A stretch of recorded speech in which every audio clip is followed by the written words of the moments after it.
So here we are in Middle-earth, and this is my main character, Elrondir. I'm going to ride him on over to Elrond's house, sometimes called the last homely house in Rivendell, and there we're going to go see the bard. Getting a little lag here, but one thing I'm going to do, the first thing I'm going to do is hit N to turn on floaty names, and I'll explain why in just a sec. Most players play with these floaty names on all the time, and I guess I need to make an adjustment so you can see mine. Actually, I'll select myself. There we go. And the reason most players play with them on is so that they can tell who is who, especially with regard to monsters. But in very many games, including this one, you also get extra benefits. For example, here I am Elrondir, Protector of the Shire, which is the title that I have chosen to use.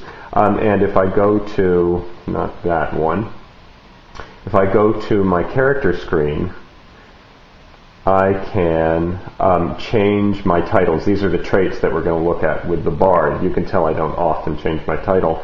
In fact, Elrondir, Protector of the Shire, is something I got way, way back towards the beginning of the game. And social, getting a little tour, I guess. And crafting, where are my titles?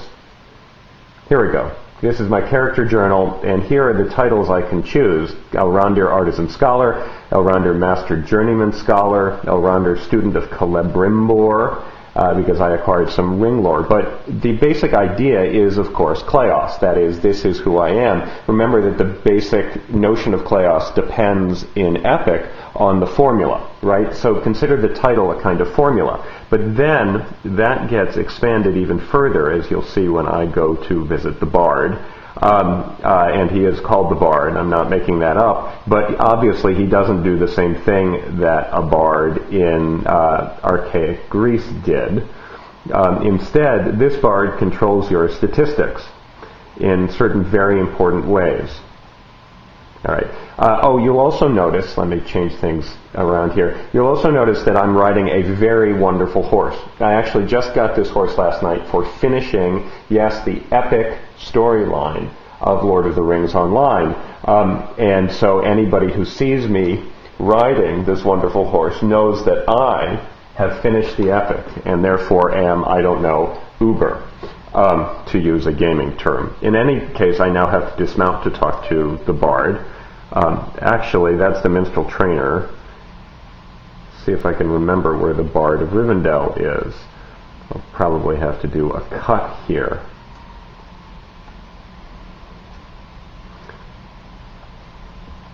I'll just check to see if he is inside.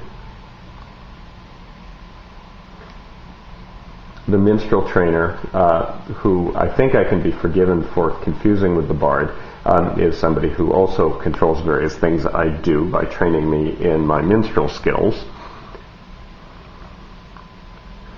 Now entering the last homely house itself. All right, I have found the bard. His name is Phileglin. Phileglin, I think actually is the pronunciation, not that it matters. And I am going to choose to manage my traits. Said Me Govanen, which is a mispronunciation of the standard Elvish greeting. But the more important thing here is that the way that traits work in Lord of the Rings Online, and this is more or less similar to other games, although there are some special innovations in Lord of the Rings Online that are very interesting. In any case, the way this works is there are virtues that I have gained for doing specific deeds throughout the game. Charity, compassion, determination, discipline, fidelity, and honor. These are actually ones I don't have equipped. Isn't that funny? Equipped. The ones I have equipped are idealism, justice, wisdom, empathy, and confidence.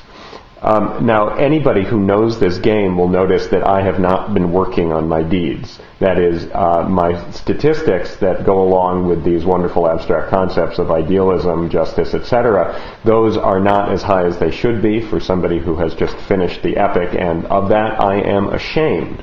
In fact, I would have to say that I'm not lying about that. I am in fact ashamed of the fact that I have not done these deeds, that my kleos is not greater. And so that is what the bard controls. Now, I find this incredibly interesting because, of course, as we've talked about, kleos is not the basic mechanic of this game, or really of any game, whereas kleos was the basic mechanic of Homeric epic, and yet the concept of kleos is so powerful that it has found a way into, in fact, the basic mechanics of the game. That is, these are the statistics that control how good I am at what I want to do in the game.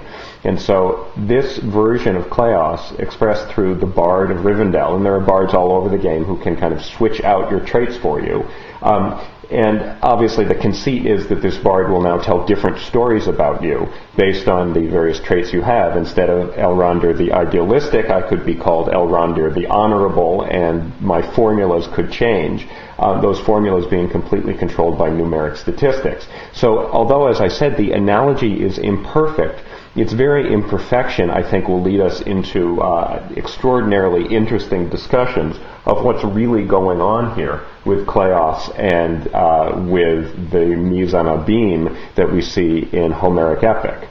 And so I invite you to comment on that as we go through the course.